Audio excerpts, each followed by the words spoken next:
সালামু আলাইকুম। বাংলাদেশ আওয়ামী লীগের যারা ফ্যান ফলোয়ার আছেন, আপনাদের জন্য খুবই বড় ধরনের একটা দুঃসংবাদ।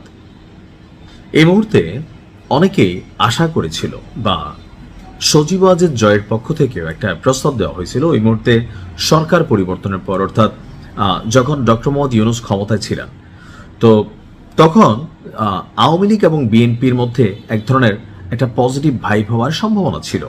কারণ অনেকেরই ধারণা ছিল বা অনেকে মনে করতেন যে ডক্টর ইউনূস সরকার আসলে জামাতকে প্রেফার করতেছে অথবা এনসিপিকে নিয়ে কোনো পরিকল্পনা করতেছে। তো ওই সময় সজীব ওয়াজেদ জয় বা আওয়ামী লীগের পক্ষ থেকে বিএনপির প্রতি অনেক পজিটিভ বক্তব্য দেওয়া হয়েছিল। বিএনপির অনেক নেতারাও যে বিএনপি ক্ষমতায় গেলে আওয়ামী লীগের জন্য রাজনৈতিক একটা প্রশস্ততা আরও অনেক ধরনের বক্তব্য দিয়েছিলেন ব্যক্তি বিশেষে। তো এখন গতকালকে যে আলোচনা আসছে আওয়ামী লীগের জন্য খুবই বড় ধরনের দুঃসংবাদ। আওয়ামী লীগের রাজনীতি নিষিদ্ধের অধ্যাদেশ সংশোধনী সহ পাশ হচ্ছে সংসদে। আবারও বলছি, বাংলাদেশের প্রথম সারির গণমাধ্যম দৈনিক ইত্তেফাক লিড নিউজ করেছে আওয়ামী লীগের রাজনীতি নিষিদ্ধের অধ্যাদেশ সংশোধনী সহ, অর্থাৎ নিষিদ্ধের যে অধ্যাদেশটা ছিল যে আওয়ামী লীগ কি করতে পারবে পারবে না, তো এই অধ্যাদেশটাকে সংশোধনী করা হবে। তো সংশোধনী সহ পাশ হচ্ছে সংসদে। একটু ঝোল টাইপ তো লিড নিউজের মধ্যে ক্যাপশনে আছে। এখন আমরা যদি দেখি সন্ত্রাস বিরোধী অধ্যাদেশ 2025, আপনার আওয়ামী লীগের রাজনৈতিক কর্মকাণ্ড নিষিদ্ধ করার বিধানটা ছিল এতে। আর এতে আপনার এই অধ্যাদেশটাকে একটু সংশোধন করে পাশের সুপারিশ করেছে সংসদীয় বিশেষ কমিটি। এখন পাশ হলে আওয়ামী লীগের জন্য দুর্দিন আসবে। 133টি অধ্যাদেশ পর্যালোচনা শেষে এই বিশেষ সংসদীয় কমিটি চূড়ান্ত রিপোর্ট আপনার প্রকাশ করেছে বা জানিয়েছে। গেল 2রা এপ্রিল জাতীয় সংসদে বিশেষ কমিটির প্রধান জয়নুল আবেদিন এমপি প্রতিবেদনটি পেশ করেন। প্রতিবেদনে কি আছে? মূল অধ্যাদেশে আওয়ামী লীগের নাম উল্লেখ করে রাজনৈতিক কার্যক্রম নিষিদ্ধের যে ধারা ছিল সেখানে কিছু পরিবর্তন বা পরিমার্জন এনে এটি পাশের প্রস্তাব করা হয়েছে। তো আসলে ঠিক কি ধরনের সংশোধনী আনা হয়েছে এই ব্যাপারে আসলে প্রতিবেদনে বিস্তারিত উল্লেখ করা হয়নি। বিষয়টা একটু হিডেন। এখন এখানে পজিটিভও থাকতে পারে, আই ডোন্ট নো, বাট পরবর্তীতে বলা হচ্ছে যে অন্তর্বর্তীকালীন সরকার কর্তৃক জারিকৃত এই অধ্যাদেশে কোনো নির্দিষ্ট রাজনৈতিক সত্তা বা সংগঠনের সভা, সমাবেশ, মিছিল এবং প্রকাশনা নিষিদ্ধ করার ক্ষমতা সরকারকে দেওয়া হয়েছিল। বিশেষ করে ফ্যাসিবাদী শাসনের অভিযোগে আওয়ামী লীগের রাজনীতি নিয়ন্ত্রণের লক্ষ্যে এই আইনটি তৈরি করা হয়েছিল বা আনা হয়েছিল। বিশেষ কমিটি এই অধ্যাদেশটিকে সরাসরি বাতিলের তালিকায় না রেখে কিছু পরিবর্তনের মাধ্যমে স্থায়ী আইনে রূপান্তরের পক্ষে মত দিয়েছে। এর ফলে আওয়ামী লীগের রাজনৈতিক কর্মকাণ্ডের উপর আইনি নিষেধাজ্ঞার পথটা আরো প্রশস্ত হইল। একটা কথা আছে যে আশ্বিনে রান্দে কার্তিকে খায়, যেই বর মাঙ্গে ওই বর পায়। বর শব্দটার বিষয়টা হচ্ছে ইচ্ছা। আশ্বিনে রান্দে কার্তিকে খায়, অর্থাৎ আপনি আজকে যে চারা বপন করতেছেন এটা কিছুদিন পরে আপনার জন্য গাছে পরিণত হবে। আর যেটা আপনি মন থেকে চাইছেন, বারবার চাইছেন, সেইটাই আপনাকে ফেস করতে হবে। এখন আমি এই কথাটা কেন বললাম?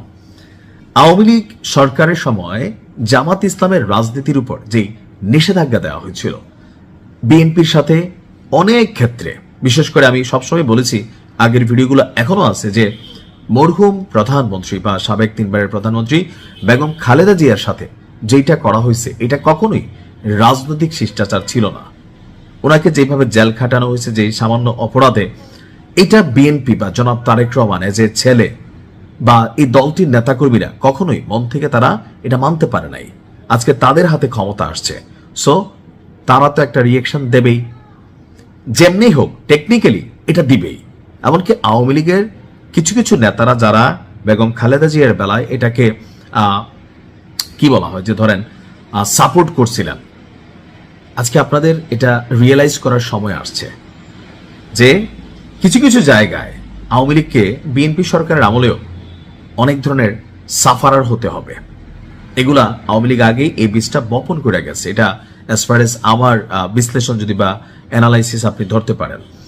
এখন অন্যদিকে আপনার আরেকটি বিষয় নিয়ে এখানেও আলোচনা আছে যে গুম প্রতিরোধ এবং প্রতিকারে অন্তর্বর্তী সরকার নেওয়া কঠোর আইনটি যে পদক্ষেপটা নেওয়া হয়েছিল বর্তমান সংসদীয় অধিবেশনে কার্যকর হচ্ছে না।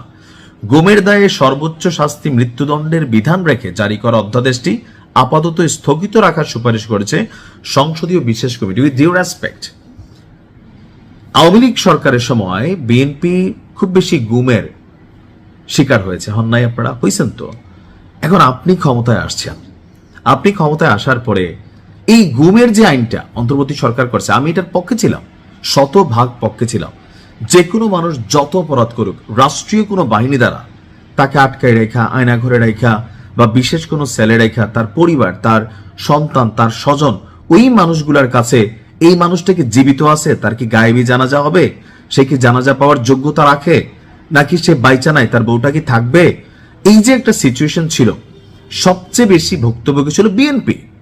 তো আজকে আপনারা ক্ষমতায় আসার পরে অন্তর্বর্তী সরকারের এই যে আইনটা বা গুমের বিষয়ে, এটা কেন আপনারা হাত দিচ্ছেন? তো তার মানে কি দেশে অন্য কিছু ঘটতে যাবে?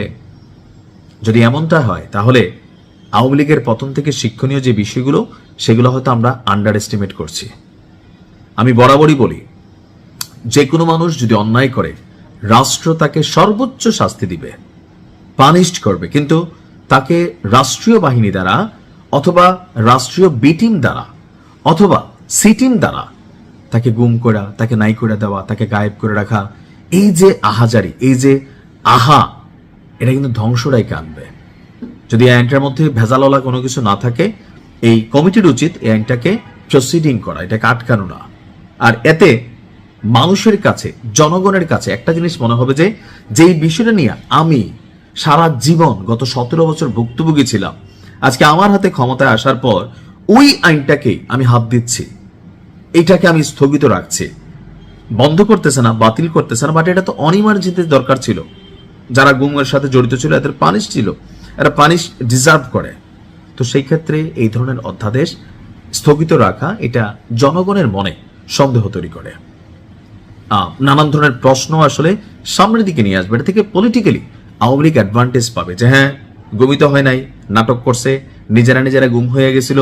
শেখ হাসিনা বলছে না, আবু তো হাদনান, ঘটনা তো অরিজিনালি, বিয়ে করে নাই হয়ে গেছিল, এটা কিন্তু অরিজিনাল, আমরা তখন মনে করছি গুম। তো এরকম অনেক কিছু কিন্তু এখন মনে হবে যে আরে তাহলে তো ঘটনার মধ্যে ঝোল আছে, নাহলে কেন এটা এই অধ্যাদেশটা বা আইনটাকে সামনের দিকে আনা হচ্ছে না, এটার বিচারের জন্য যেই প্রসিডিংটা ছিল সেটাকে কেন কন্টিনিউ করা হচ্ছে না? এরকম নানান প্রশ্ন জনগণের মাথায় আসবে। হয়তো ভয়ে মানুষ কথা কম বলবে, কিন্তু এগুলো আবার ভিতরে ভিতরে ব্লাস্ট হবে। যেটা বইলা ফেলা যায় সেটা ভালো, জমায় রাখতে হয় না। ভালো থাকুন।